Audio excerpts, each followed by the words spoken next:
Without fail. I think we're live. This is there it is. That's a bad sign, right? Wait, what the? No, it just seemed like it took forever for my internet to decide that I could see that we actually went live. Forever. Hi, I failed. I meant to do a really cool bottle flick, and the cap didn't work, and it hurt my finger, and now I have a boo boo. I have an ouchie my boo-boo. fingy, but it's okay My because Wolf Brother fingies. made it. Yeah, it hurt my fingies. Yeah. Welcome, Wolf We Brother. Everybody in the left foot gang, Ugh. as LFG now means to me. No, that's not what it means. And you suck. Definitely what it means. Left foot gang. So, I don't know what your dislike of the left foot is, but we won't tolerate that kind of cidery here. A dislike of them because I have two of them. What is up, two geeks, one mic in the house? I've seen you at dance night, and I can assure you, if you have two left feet, then I have two much worse. Two club feet. You're a pregnant yak with two clubbed feet. Anyway, welcome to another episode of the Black Tower Podcast. We are a Wheel of Time podcast. I am one of your hosts. My name is Andrew, and I am the Bajan Mahale. I lead the battles and the stuffs. I do the stabby stabs, but not the IL stabby stabs. A different stabby stab. Mine is STABI, not Y. Because you never ask why in Ashaman is stabbing. You just took it right back to the 90s, didn't you? Yeah, man. Love it. And I'm your other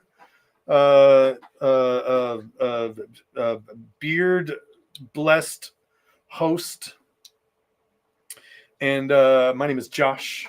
My title is that of Sorovan Mahale. I will say this: it was pretty cool. I was wearing this hoodie in a TikTok, and it wasn't even a Wheel of Time one. It was just me doing a TikTok toast, and someone was like, "Yo, I recognize that sick Watt hoodie," and I was like, "That's right." I'm pretty excited. I'm pretty happy about it. I was around in the 90s. I was born in 93. Yeah, he was like potty trained in like 97. Yeah. Well, no, a little before then. It didn't take that long. I wasn't a late potty pooper. And as Andrew said, we are the Black Tower Podcast. God, things have been crazy for the Black Tower recently. We got to go on the lights work just the other day. That was a lot of fun. We got to speak with Bain and Chiad and innkeeper Anas. That was a lot of fun. Got to talk about, got to take a trip down memory lane a little bit. Talk about the Black Tower, how things are going in the Black Tower. It's really good. Let's see what else is new. What else is new, Andrew? I feel like there's Wheel of Time. Oh, yeah, we're doing the Wheel of Time reread. So the month of May, by the time this episode is published, we will be you should be done with book one, The Eye of the World. Eye of the World, done today if you're listening to this not live. And if you do want to listen to it live, go check out our Patreon site. It's as little as $1 a month. You can feed a starving Ashaman.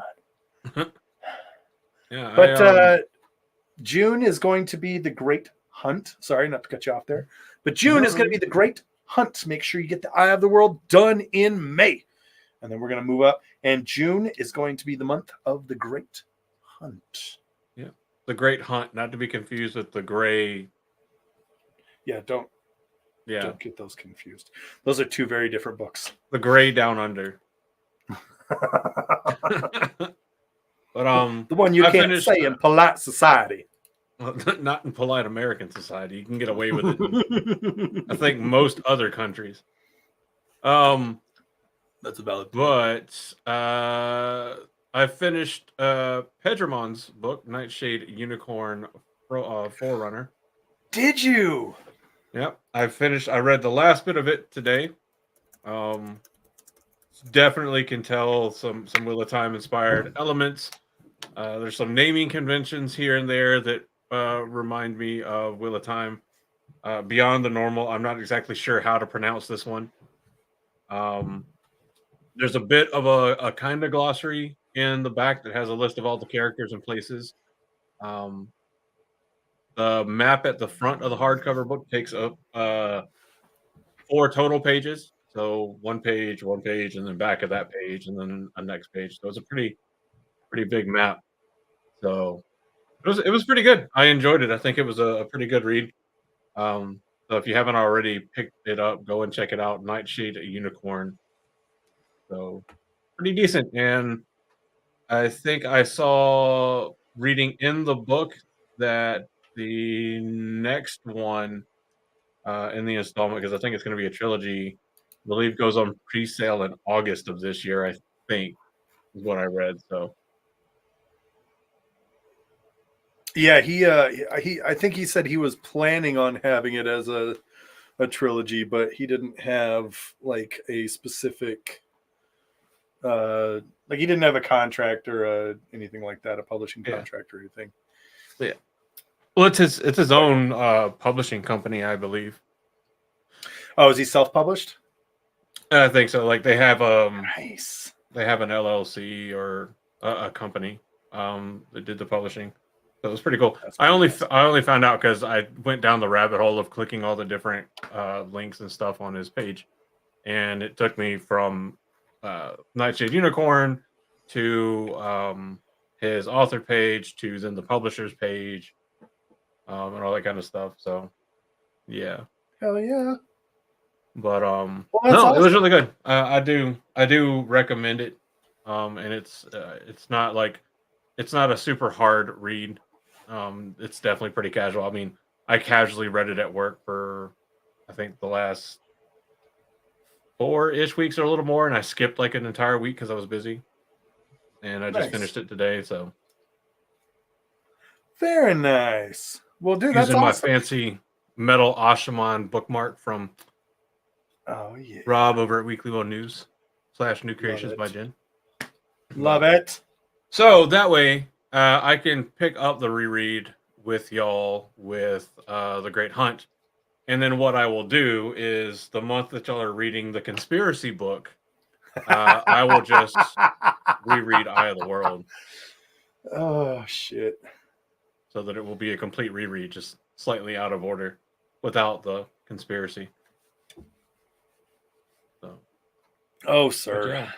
So, one of these but days, I also went today, and so I'm replacing the compensator sprocket in the motorcycle to have it ready for the ride to WatCon. And I couldn't get the bolt loose on it yesterday, so I went today and got some more tools and stuff that I need that would definitely come in handy. Would have been handy, but I got around it most of the way. I couldn't get around this one. So I got a brake bar because this bolt is spec torqued ultimately to 150 pounds. Wait, pounds or inch pounds?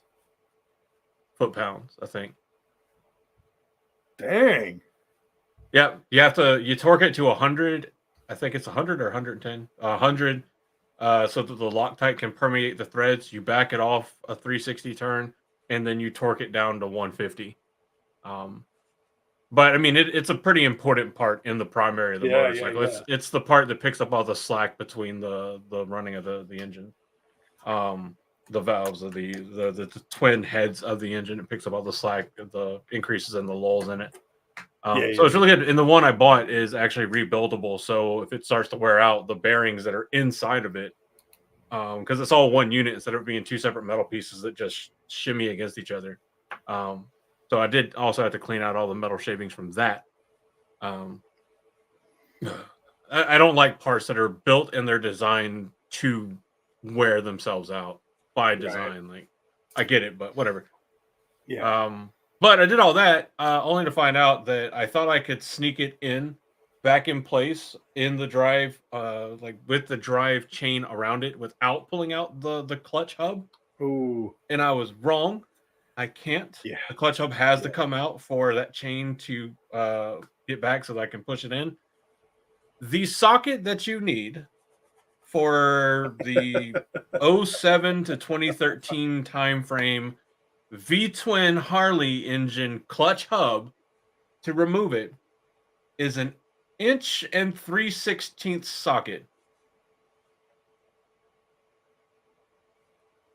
That is not part of a standard socket set. Even the big size standard socket set stops at 1 inch. So you went out and bought a custom socket. I ordered one on Amazon. So today I went and I bought some ratcheting wrenches. I bought a torque wrench, even though I already had a torque wrench, but the one I bought is tiny and puny, and I'm confident it'll break trying to torque to 150. And then I got the breaker bar, and I got some sockets that have the square bolt into it, or the Allen, like you would have for an Allen key, because those would have been super helpful taking the primary cover off. Thankfully, I was able to do it with the drill, and the drill had just enough oomph, and I didn't snap my wrist somehow getting them off. Nice. And yeah, don't I need to get more Loctite, because all of these bolts have to be Loctited back in place. I hear I think I'm running out of orange. Not pleasant. Yeah. So I too did some checks on my motorcycle, and I have 2,000 miles on it. So, I'm good. Yeah, I think we'll be fine. I think the worst thing that could happen to you is like low air in a tire. Yeah. I was gonna go down and like have it all get checked out and everything like that. And my brother was like, "How many miles do you have on that thing anyway?" And I was like, "I should probably check." And 2,000. The number is 2,000. I have 2,000 miles on my motorcycle, and I bought it brand new. And I was just like, you know what? I ain't even worried about it. I'm just gonna like jump on and go. And then when I get back, I'll probably like change the oil or something like that. Just it'll need a 5K service by the time you get back, I'm sure. Yeah. Yeah, I think the total trip that I'm planning is like 4,700 miles. So it will be overdue for a 5K, because I don't know if they recommend it for like your motorcycle, but I know pretty much with Harleys, you do 5K and 10K services, but you do a service every 5,000 miles. It's just the 10K service does more than the 5K service. That makes sense. Yeah. Well, we're going to be at WatCon. It's going to be a lot of fun. All that to say, we are preparing for our ride to WatCon. It's going to be an epic ride. We're going to meet in Columbus. We're probably going to do a little bit of a ride there. We're going to go. Yeah, says the guy who hasn't been riding in how many years now because it's got a broke ass bike. I'm just saying. Shots fired. Any minute now, I'm going to get the angry comments. No, but it's going to be really fun. We're going to meet in Columbus and do a little bit of a ride there. We're going to ride down, go down the tail of the dragon, and then I'm going to ride home, and it's going to be a lot of fun. It's going to be awesome. I'm real excited for it. Like I'm real super excited. Yeah. Rode all last week. Getting back on that horse. We will be at WatCon though, and you know what that means? That means general shenaniganry and good fun times and happy vibes. So if you're going to WatCon, please plan on saying hi to us, because we want to see you. We want to hang out with you. We want to say hi. We want to drink a beer with you. It will be lots of fun. We want to talk Wheel of Time with you. We want to sing with you in the middle of the night in the hotel lobby. We want to dance with you at the hotel dance party, all the things. So yes, excited for WatCon. Gonna be the best. Gonna be great. We want you to come and play with our cornholes.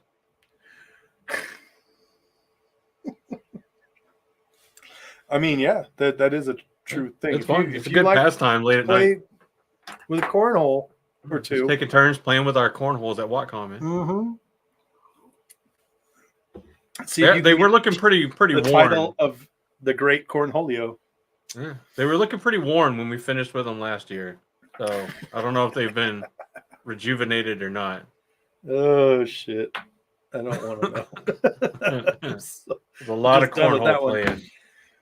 But we're not here. Well, wait. And for all things Black Tower podcast related, if you want to support the channel and help us continue to have these great fun parties. Mm-hmm. There was a whole baseball team that played with our cornholes. Stop. And their dads. Ah! Oh no. That's so bad. You've always heard about taking on a whole football team. Have you ever heard about taking on a whole team? It's a true statement. It is a true statement. That is what happened. Oh shit. If you want to support the channel, you go to patreon.com. We have you could be a family member at as little as $1 a month, actually a little bit less than $1 a month if you do the annual plan, which will give you access to live episode recordings, which is what our Patreons are listening to now. Or you have higher tiers as well, which give you access to our sticker club, merch club, and all kinds of other fun goodies. So go to patreon.com, check that out. If you don't have the cash, that's totally fine too. Hit the like and subscribe button right now, and it's a free way to help us out and support the channel. And then you go to blacktowerpod.com, get links to all the rest of our social medias so you don't miss a single bit of the tainty goodness. Okay? Don't miss any tainty goodness. You want all the tainty goodness. For tonight's topic, for the topic du jour, I was thinking of like what's the freaking robot from Big Hero 8? Keep wanting to say Beam. Big Hero 6. Yeah. There is also Big Hero 6. Why did I go with 8? It's like Big Hero 8. What's that? And then there's also Vitas, the guy who does you're the two tongue, movies behind. So. The Russian tongue singing. Yeah. I can't even do it. But for the rest of that, go to blacktowerpod.com. Get all things Black Tower podcast. It's great. It's awesome. It's wonderful. And tonight's topic. Before we get into it, let's warn your spoils. This one's going to be a really quick one, but fantastically voiced. This episode contains spoilers from the entire Wheel of Time series. If you have not read the series, you are at risk of being spoiled. You have been warned. Those of you doing your reread with the audiobooks, you might recognize those voices. That's right. And if you don't, do better. Do better. What are you doing listening with to your the life? Rosamund Pike one? One of the two. What are you doing with your life? What in the hell are you doing, son? Speaking of doing and what the hell are we talking about, Mahale? We're talking about one of the greatest Red Ajah sisters to ever exist. And I am not even upset saying it. Because we're talking about Silviana. Okay? Silviana. Now, some of you may not know who she is. That's fine. She is introduced later on in the series. Oh, God, what happened to all my windows? She's mentioned in the Great Hunt, chapter 23. That's where she also first appears. So you see her earlier, but she doesn't play a massive role. You don't see her a ton in the series until much, much later, like after the schism. Yeah, she's one of the ones. She's one of the Aes Sedai who stays in the tower. She is loyal to. I don't know that it's fair to say. I guess initially she was loyal to Elida. Would that be fair to say? Was she loyal to Elida, or was she more loyal to the tower? I don't know that we really get any kind of say on her stance. Hello, Reese. Aludra.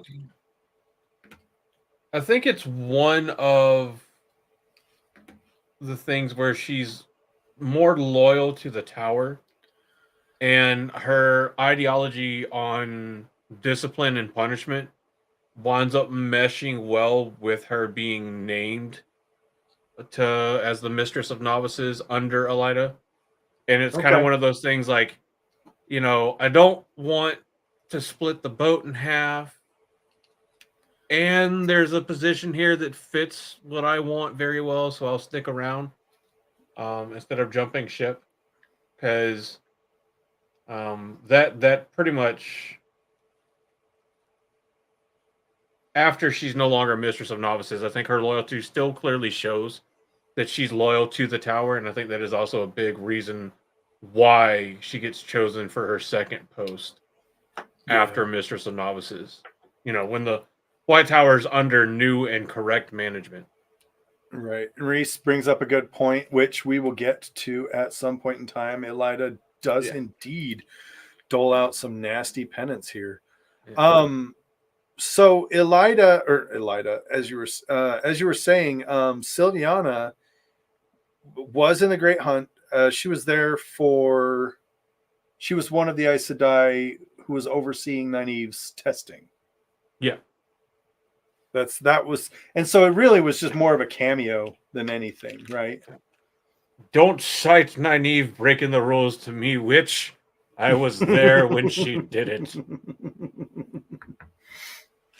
The thing that she did in the TV show that totally didn't happen in the books. Yeah. I mean, it was different in the books, but it still happened. Like in the books, such a bad article. For Nynaeve, it was like it was like a large portion of a lifetime that she lived. But for the Aes Sedai waiting in the testing room, it was like minutes. Yeah. So they did it where it was like still heavily dilated. However, all the Aes Sedai left, and we had to have Egwene sitting on the floor, crying and waiting after she tried to do something that they were told over and over and over again you could not do alone.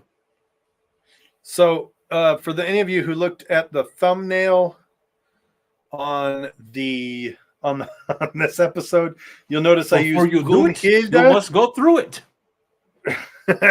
Or else I blew it. Because in the appearance it says that she is a square-faced, stocky woman who speaks with a gruff voice. And I kid you not, whenever I read these books, it was immediately that my brain went to Broomhilde. Oh, She is physically very strong and reminds people of a strict aunt who does not stand for any nonsense. Fucking Robin Hood blows Marion a kiss and fucking Broomhilde catches it. Oh god. Yeah, it was good. Such a good movie. God. I just rewatched it a couple weeks ago. She is let's see. So she's also pretty strong physically. She's not like one of the frailer looking, if you will. Pardon the lack of phrase.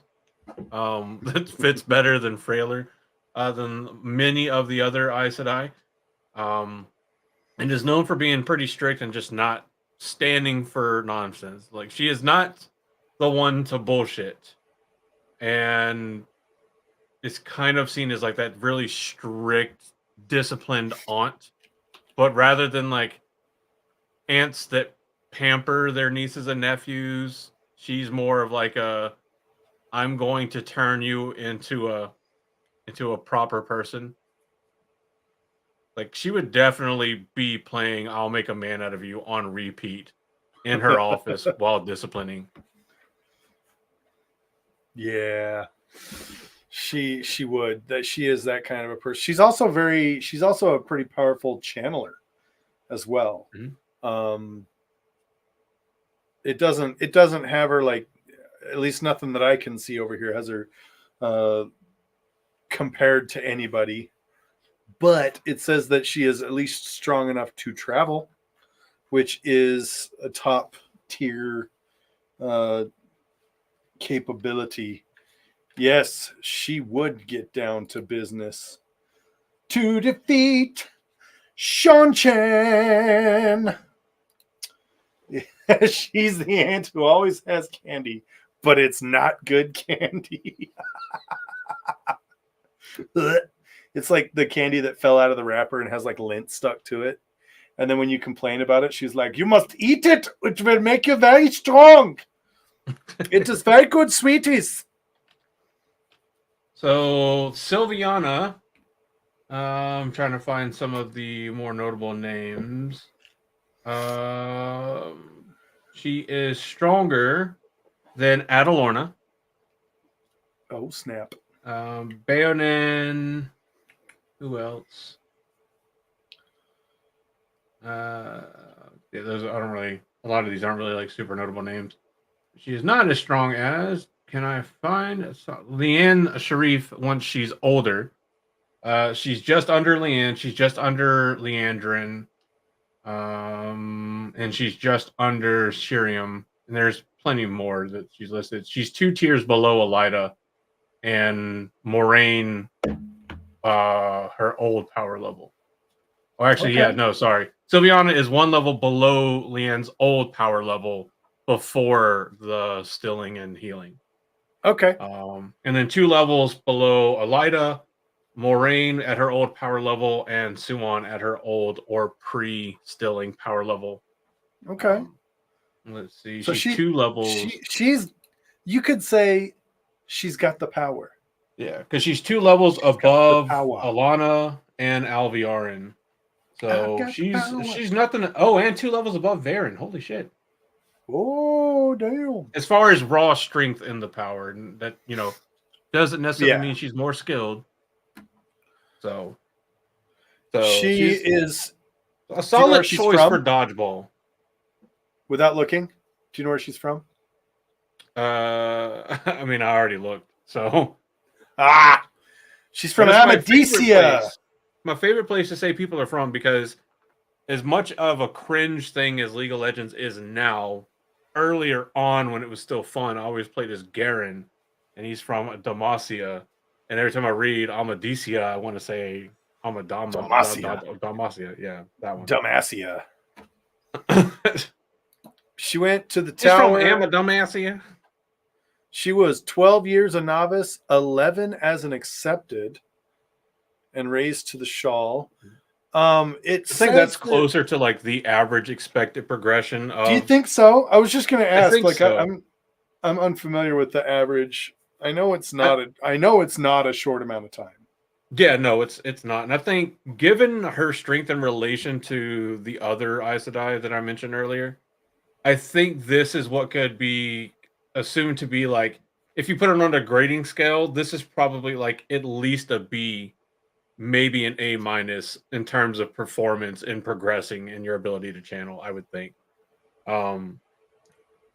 Considering like their long lifespan, spending 24 or 23 years training as combined as novice and accepted, and then being raised to the shawl.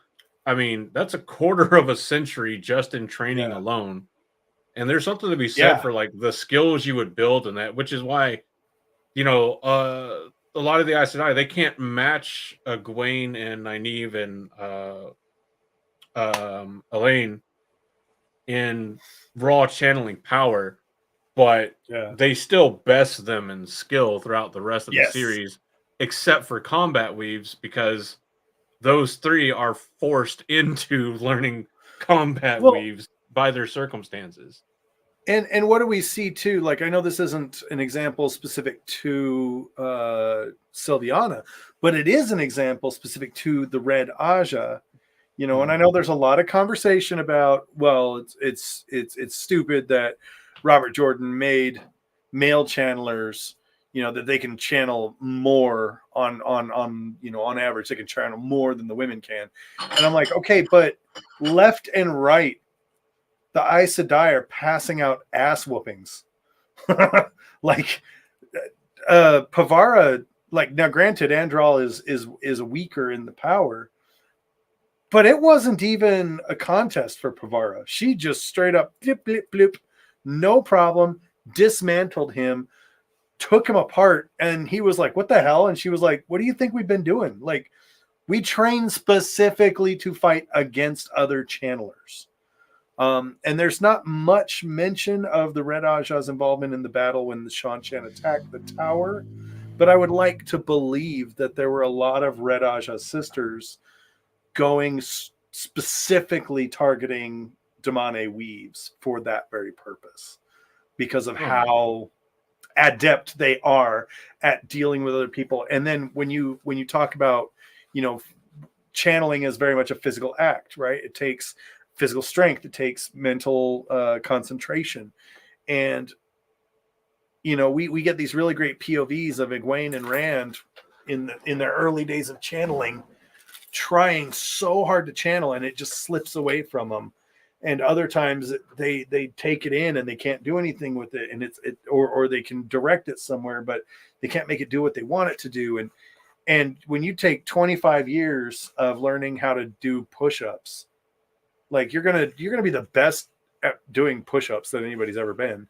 And this is the same thing with, oh my god, dude, I love that. You can bring in the physically Boy Scout strong thing. Mentally awake, morally red. But when you make embracing the source your key training point, like, it's no wonder that Aes Sedai can do it in reflex. We hear about Aes Sedai who reflexively embrace the source and have a weave ready to roll, just on reflex. They don't even have to think about it anymore. And it's because they've spent 15 years as a novice, 15 years as an accepted, and then they get raised to the shawl. We see that in the writing too. How many times does Robert Jordan or even Brandon Sanderson write from an experienced channeler's point of view and detail how they picture themselves as a flower slowly opening and giving way? Like, they don't for seasoned channelers. They only do it for the less seasoned channelers that have only been channeling for a year and a half, 2 years by the end of the series. Like, you never see Moraine talking about or mentally monologuing about opening herself like the petals of a flower to the smooth, serene flow of side air. Like, she just does the thing. Yep. No, yeah, you're right. She no more thinks of embracing the source as she does fly. There is, and according to watt.fandom.com, Sylviana is one of those who has the power, but despite being able to channel a lot, wasn't a very fast learner. Had to really work hard at some of the things that you had to be able to do in order to progress. And so this led her to develop her own sort of philosophy when it comes to training and discipline. And among those was, non-biased justice. You don't play favorites. You don't have the girls that are very high potential, so therefore you treat them a little bit differently than the ones who don't have a lot of potential. And this is what gave her a pretty solid positioning in the Red Ajah. And then when the tower splits, this is where she comes in, and we get a real introduction of her as a character with impact to the story. She becomes the new Mistress of Novices because her predecessor, Shiriam, was the Mistress of Novices when Nynaeve and Elaine and Egwene arrived to the tower. But Shiriam, of course, leaves with the rebel Aes Sedai, and Sylviana is then put in place. Yep. And so she ultimately becomes she's never as popular as Cirium is amongst the remaining residents of the tower. But by most metrics, it was ultimately far more successful as Mistress of Novices than Shiriam was. How much of that is due to Shiriam's moonlight job, her nighttime job, her in the darkness job? Who knows? But she to some degree balanced the stick and the carrot ideology. Which, Yes. for those of you who don't know, stick is punishment or the heavy-handed option. Carrot is like the reward or the easier option, the not as jarring or hard option. And so what Silviana would do was she very much like personalized her punishments, taking into account the individual, their age, lack or abundance of experience, and their status in the tower. So if you came to her for punishment as an accepted, you were gonna get punished harsher than you would have as a novice because Yeah. you've been named accepted. You've risen to that rank. You proved yourself worthy of that. You should have commensurate judgment abilities and behavior to the accepted rank. So with doing that, each punishment she administered was more readily remembered by those she punished. And because she also gave out little rewards whenever people did really good things, people knew that she was not just looking for all the wrong things they do, which is vitally important in the under the Elida reign. Because Elida was just like, just beat everybody. Beat them all. Yeah. Like Yeah. they're all worthless. Beat them all. It was not a good time. Yeah, and Silviana would just be like, well, okay, what you did isn't really that bad. I'm not gonna like beat you until you can't sit for the next 3 days because you dropped a fork in the middle of the Amerlin seat talking and she got pissy about it. Like, no, like don't do it again. Be more mindful. Like, go to your room and pick up a fork 40 times. That's your punishment. Like, some shit like that. It's interesting because Silviana becomes, if I'm not mistaken, the first ever Mistress of Novices that is also tasked with delivering penances and disciplines to fully raised Aes Sedai as well. When Elida At least the only one we know of. Yeah. Elida sends several? Like there's 2 or 3 of them. Or is there even more than that? I think there's more than that. I think we only see like 2 or 3 happen on page. But I know when Egwene is like running around in the tower. More. Yeah, when Egwene's running around in the tower, like it becomes a topic of conversation in between her and Silviana. Because at one point she thinks she's getting closer with Silviana. And she makes a statement about how, like, oh, it's so terrible of a thing to do. Like, how could she call herself the Amerlin and do that to a sister? And Silviana's like, yeah, I see your point. By the way, added penance for disparaging the Amerlin seat. Yeah. And I think that's what leads Egwene to view, because Egwene does view her as fair. Yes. So, well, at one point in time, Silviana's doling out punishment to Egwene literally daily. Mm-hmm. And you kind of hate Silviana at this point because she's got the whole, do you still think you're the Amerlin seat? And Egwene's like, yes, because I am. And she's like, oh yeah, I'm going to beat you harder now. And it's like, and Silviana's also giving her the fork root tea to minimalize her channeling capabilities. And you don't really get a sense. To me, Silviana always felt mechanical in this. Like she always felt very sort of like robot, where she was like, "This is my duty. I'm gonna do it," and that's really all there is to it. I don't have any feeling one way or the other. I know that Egwene is lying, and she needs to not lie. So therefore, I will dole out these punishments until she stops lying. And you kind of hate her in the beginning. I mean, yeah, because we have the privilege of like knowing everything that's going on, even if it's through unreliable narrators. So it's like, yeah, of course we know that she's not backing the right horse in this race, but Mm-hmm. Silviana doesn't know any different. I mean, they just live through like a never before heard of thing. Like the tower Yeah. has never split or rebelled against itself in any way, shape, or form, really. Yeah.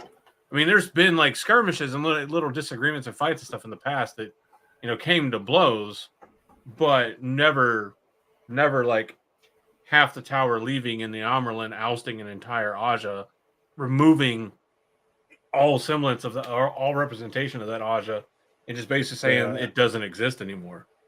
But Silviana, she shows herself to be fair and steadfast in her convictions because after Egwene impresses her by how like sturdy she is and how resilient she is against the punishment, and it's Silviana that's punishing Egwene when Egwene finally like just starts laughing in the middle of getting punished, like she's getting spanked or whatever for like the billionth time, starts laughing, and Silviana is like, "Have you lost your mind, child?" Like she's honestly like taken aback and like, that's not supposed to happen. But later on, after Elida does abuse the one power and uses it to punish Egwene, Silviana is the one that stands in front of the hall of the tower, denounces the action, and demands justice for it.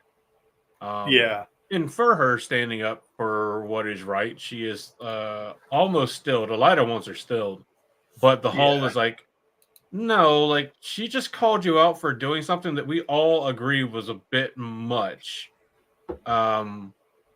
So we're just gonna put her in jail.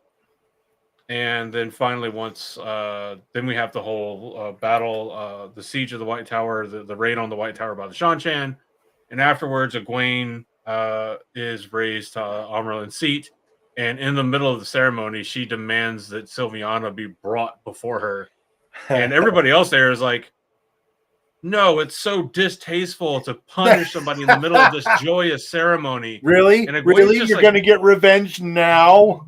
Yeah, and Egwene just turns on the entire hall and is like, "You're a fucking disgrace and ridiculous if you think I'm enacting vengeance on the only other woman in this entire tower that had the balls to stand up to Elida, while the rest of you stood by and let her do whatever she want, embezzle funds and build her own fucking palace for no reason." Yep. Silviana held to her morals and her guns and said, "This is wrong, and the Amerlin should be punished for it."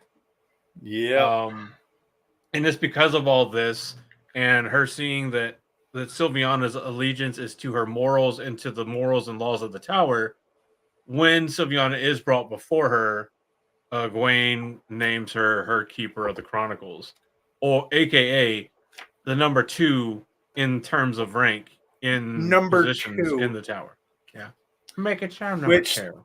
Solid choice. If you've got to pick someone to be your number 2, like you want someone who you can get along with, who you have a mutual respect for, but you want someone who's got a very solid code of honor, who is not going to be afraid to call you out and tell you you're fucking up. Because I'm sorry, I don't care who you are. If someone cannot come to you and tell you that you're fucking up and not like, and you not be able to hear it, or you to like immediately respond with anger or something like that, you're kind of the problem, right? You have to be able to take criticism, especially you have to be able to take criticism from people you trust. People you don't trust trying to criticize you, you don't need to get angry at that, because why do I care what a red Ajah sister thinks about a blue Ajah sister? I don't care. But if a good friend of mine comes to me and says, "Hey, you're fucking up," and my immediate response is anger, I'm in the wrong. Period. End of story. I, as a good person and as a good friend, and in this case, between the dynamic between Egwene and Silviana, Egwene needs to be able to hear Silviana say, "You're fucking up," and Egwene needs to be able to believe in that person enough to know that they're not speaking out of their own personal interest, but rather the interest of what's best for the tower. And I think she has that personified in Silviana. I think she knows that Silviana is one of those women who cannot be bought and is just a paragon of like moral character, moral strength. And that's someone you want on your side. That 100%. Oh yeah. Let's see. She's the one that goes with Egwene to where they can look out at Dragon Mountain. They see the shining ray of sunshine, and Egwene's like, "Mark the day, something tremendous has occurred." Something I always laugh at this because Egwene's like, mark your calendars. Yes. What are we marking it with? Something has happened. Something yes. profound has occurred. What happened? Something profound. Okay, but To be honest, you just want us to put writing like new Amerlin on this already day mad with power. Something profound happened. And I know, like, we know from the reader's perspective, we know it's the day that Rand decided to not balefire the hell out of himself again. But and all of creation. And all of creation. But so she is also the one. Yo, what's up, wine? We have the wine. The wine is in the house. She comes and tells Egwene that Rand is there to meet with her at the White Tower and is present in the meeting where Rand looks at Egwene and just like, cool, look like you've been doing well. Oh, cool, you're the Amerlin. I'm gonna break all the seals and you need to help me on the Darkness prison. And then Egwene is like, yeah, we must fight this. And even though she doesn't like Gawain, she lets Gawain in to talk to Egwene, and they talk about the assassinated Aes Sedai that's been going on. And she basically just keeps bringing Egwene all the news, like the watchtowers in the Borderlands have gone silent, and this means the last battle is here. And then she lets you know that the sitters are holding that big secret meeting in the hall. And so they both rush off to the hall and confront everybody. And Egwene gets away with her supporters in the hall with some pretty notable decisions that pass the hall, or bill. What if you want to call them bills? Call them bills. Because there's a proposal that means that only Egwene can deal with the monarchs of the world, which does include Rand. Which she thinks that most of the others didn't seem to notice whenever she said, I can deal with all of the monarch. Only I can deal with the monarchs of the world. Because at the point, he is the king of Ilion. So they agree with it. And she's like, yeah, now only I can deal with the Dragon Reborn because he's a monarch. And y'all agreed. Yeah. But the Hall would take over the prosecution of the war and deal with Gareth Bryn's army, figure out what to do with that. There's new rules and procedures in the hall that are adopted, including replacing a sitter when she is absent from the hall, and that there can be no meeting of the hall without all sitter seats filled and the Amerlin seat being present. So that's pretty remarkable that, like, okay, now we have a way, like, an ajah can't just withhold a sitter and it hobble the meeting of the hall. Then people are like, oh, we don't have enough people to make the decision. It's like, oh, well, if the sitter's not there, we'll just grab somebody else and they'll fill the role while they're gone. Like, no, there is no just vacant seat. You don't get to just not be here. It would be so great if that was actually a thing in the real world where you can't just not be here to do your fucking job. Anyway, on to the last battle as we're getting closer and closer to the end of this episode. Silviana and Gawain find themselves working together despite their kind of semi-mutual dislike to make sure that Egwene travels to a separate location every time she sleeps at night, because there was an assassination attempt on the Amerlin, which failed thanks to Gawain, and he got himself some fancy new jewelry from the attempt because it's Shan Chan blood knives that keep trying to fucking murk people. From there, I know she uses her to distract some other Aes Sedai and I think a Windfinder that are all like trying to bend her ear about what to do. And she's like, Sylviana, if you could run interference, and Sylviana's like, no problem, I got you. She is one of the 5 people that join Egwene at the signing of the Dragon's Peace. And then she goes to the Kandori Warfront, which is where Gareth Bryn is leading, and basically acts as a liaison. Like, she's the one that tells Egwene that Elaine has requested that a healing station be set up for the wounded. And Egwene's like, cool, we'll do that in Maine, however you want to say it. Yep. She is also with Egwene when Egwene demands that Bryn include the Aes Sedai in the war plans. She also leads the wedding ceremony. Yeah, this might be the one L of her career. Oh yeah, yeah. She leads the wedding ceremony of Gawain and Egwene, standing in for what would have been the Amerlin Seat's position. Did you guys like? That's a trivia question right there. After Egwene authorizes her own marriage, like what the? Who married Egwene and Gawain? Like, who was it that did that? Now we know. Yeah. And then she fights like an absolute beast at the fields of Marilor. She takes out thousands of Trollocs. She's just like Gatling gun, 1 power, all up in the Dark One's business. Like there's no tomorrow. Having a great time with it too. And when Gawain, idiot that he is, gets himself killed, she's the one who presents Egwene with the idea of bonding someone else. She offers herself to be warder to the Amerlin in order to allow her to to think clearly, to not deal with the death of a warder in the battle, which is the worst place to deal with that. And it's real interesting. It's kind of like what I was saying before. Sylviana is the one who looks Egwene in the eye and says, this is not the time to deal with this. You need to have a warder. Period. End of story. This is not the time to be strong. I know it. I admire your strength. You're awesome. Not now. Not right now. This is not the time to be proud. You need to address this, and you need to address this right now. Egwene does still reject her offer to become the warder and ends up bonding. What's her face? She's the previous Sean Shan lady who fell in love with Bail Doman. Yeah, I can't remember her name.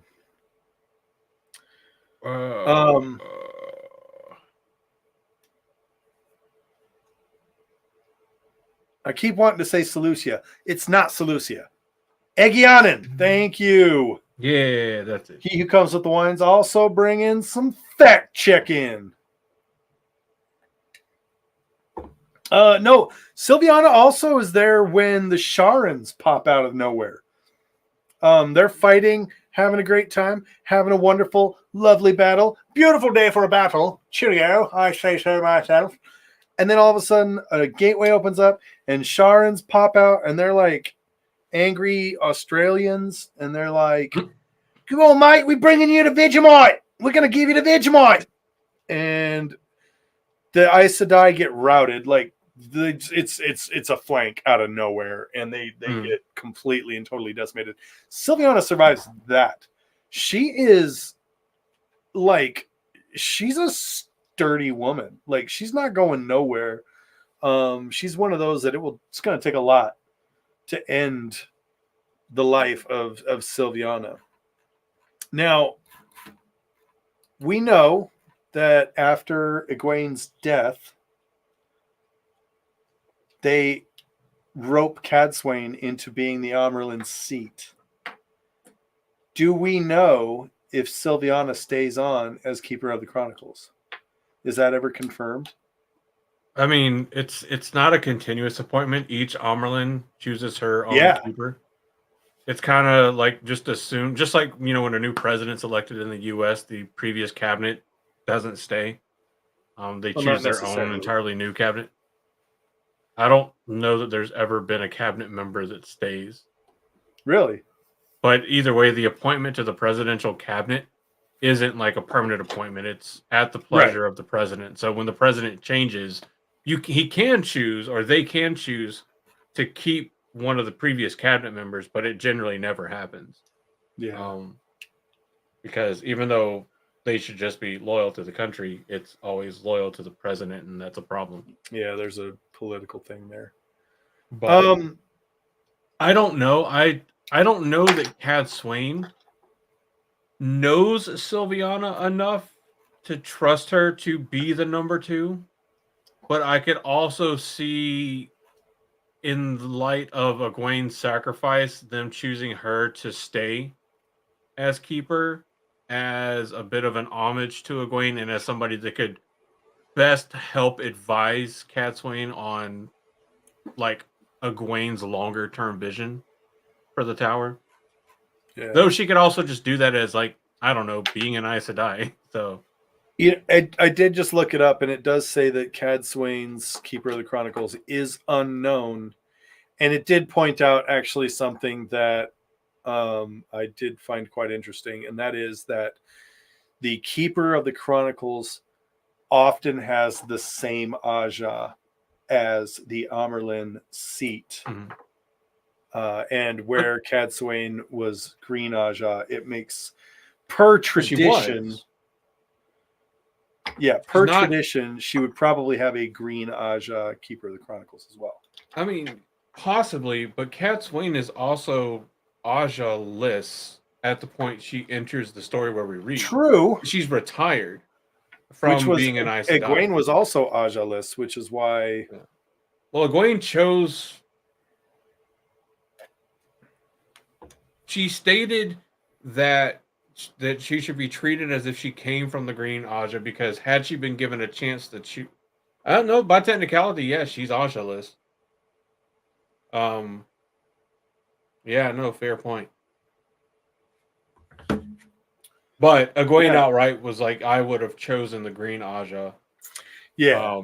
Had I had the choice, but she went straight from novice to Amerlin. So yeah. I mean, conventionally speaking, well, they did technically raise her to Aes Sedai. No, they didn't. The Saladar didn't do the Aes Sedai ceremony. No, they did not raise her to Aes Sedai. Technically, by Tower law, I mean, even though she was... No, actually, no, they talk about it. There is nothing that requires in Tower law for the Amerlin to be Aes Sedai, because that's the main argument against her. She's not Aes Sedai. How can she be the Amerlin? She, as a matter of fact, doesn't she avoids testing. I don't think she ever gets tested to be... Well, she says she doesn't avoid it. She says she fully intends to go through the testing as soon as the towers reunited, but things are too important right now.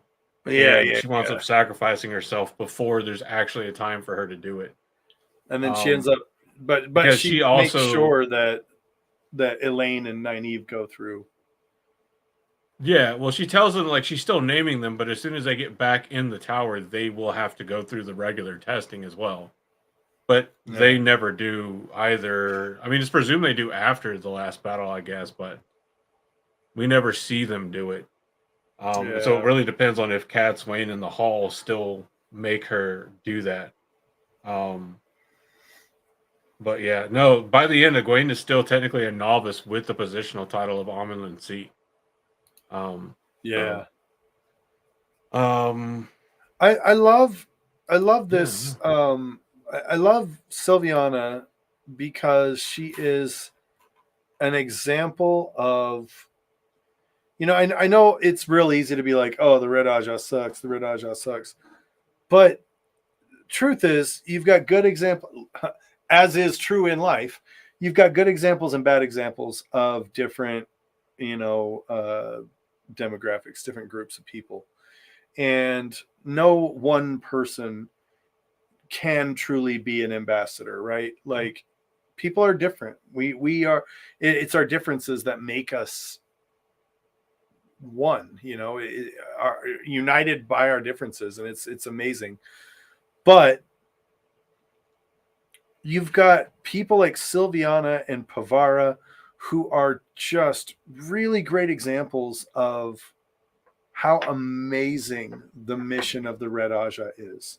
And then you've got people like, I would even say that I wouldn't even count Leandrin, because we know that Leandrin is Black Ajah.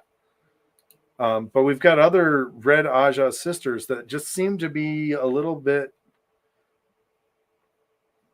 I don't know, negative, for lack of a better term. Yeah. And so it's real easy to sort of be like, oh well, they suck. And then especially with the cleansing of Sidene, you know, you go, oh well, now what are they going to do? They're worthless. There's nothing for them to do. And I really feel like the Red Ajah is so flexible. They're going to be able to pivot and really find valid and legitimate meaning in the Fourth Age. I really do. And Silviana is an example of a Red Ajah sister who will be one of the ones leading the way, I think, in many ways, because, you know, damn, she's great. She's an amazing person. And like I said, you almost kind of hate her at first because she is so dedicated to being just. She is so dedicated to a moral code, an ethical code. And she's an example of a great woman, who really deserved her place as Keeper of the Chronicles. And it's a shame that, you know, Egwene died so quickly, not only because Egwene died quickly, but also because I think Silviana as Keeper of the Chronicles could have been a really great thing for the world for many, many years to come. And it's a real shame. I guess what the better way to say that is, it adds a new depth of loss with Egwene's death. Like, because that her influence will no longer be there, and that is a significant loss for the world. I think that's. I guess that's my closing statements on. That's my final thoughts on that. Yeah. No, I like her.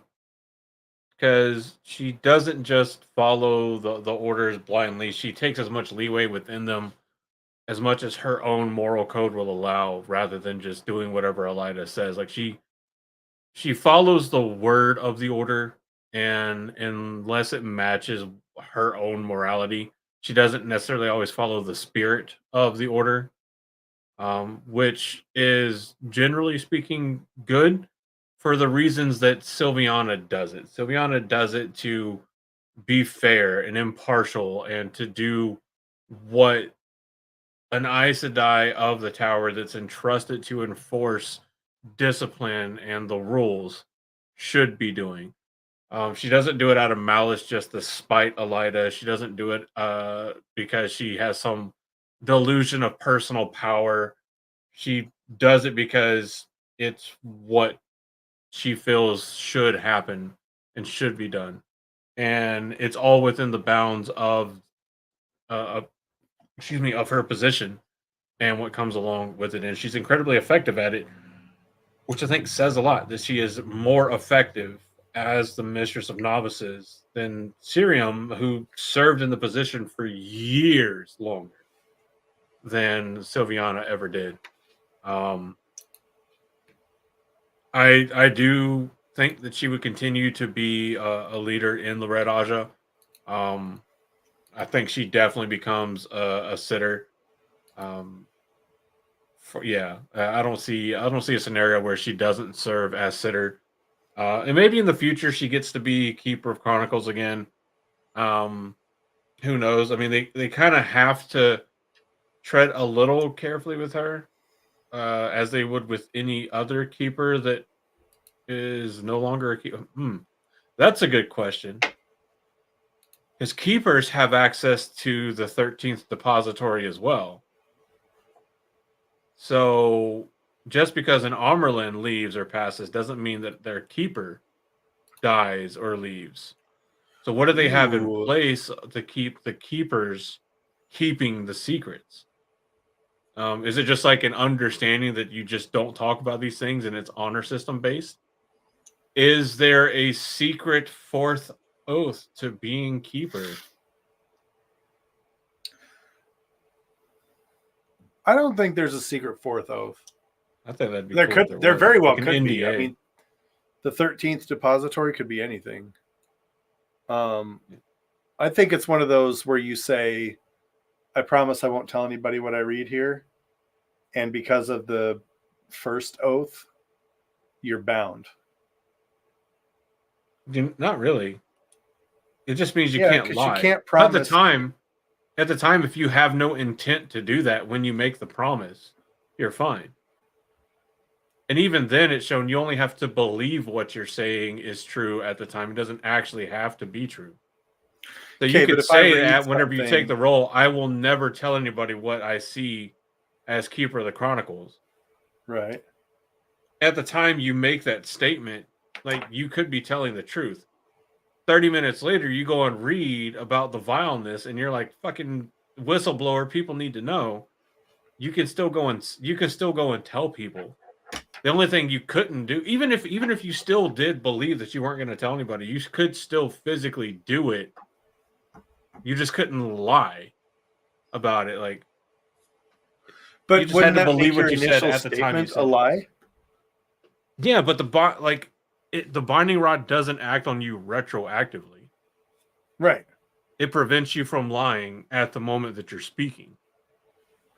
It doesn't stop you That's an from interesting- saying something that's true now and then doing something counter to what you said later on. It's not. I suppose It's not if you it's reframe it. not binding. Because Marine could have looked at Rand at any time and been like, "I'm not going to slap you," and then 3 days later, he pisses her off and she slaps him. Like, she wouldn't be physically barred from it because she once said, "I would never do this." I think that makes the rules of the binding rod far too powerful for what they are. Interesting. But I don't like the oath rod or binding rod anyway, as it's used by the Aes Sedai. So, right. Nice. especially being a requirement. Well, we already talked about that in the past, but yeah, Sylviana, good example of how to do a job that's required well and not be an absolute asshole about the job, while also not just following along. The whole "I was just following orders" shtick doesn't work. It's not a good excuse for anything. So I like what she does. I like that she stays loyal to the tower and tries to embody what the spirit and purpose of the White Tower is supposed to be, regardless of who is in the right or who is in the wrong. It's impartially trying to hold everybody to the same standard, which is fantastic. And definitely part of the left foot game. Oh, yeah. Those are my final thoughts. Love it. Thanks, everybody, for being here. Thanks, everybody, for tuning in. Thanks, everybody, for listening. Thanks for hitting that good old thumbs up button. And if you haven't done it already, thanks for hitting the subscribe button. What did we miss about Sylviana? Is there something that you wanted to hear more about? Is there something you know about Sylviana that we didn't discuss? Leave it in the comments below. Let us know. Yo, yo, yo. It'll be great for all of us. Looking forward to seeing you guys at WhatCon here in a little bit. Remember, The Eye of the World we're going to finish reading The Eye of the World and for the month of May. And if you're listening to this on Friday the 31st, that means you better be The Eye of the World finished or get caught up, because the very next day we're doing The Great Hunt prologue.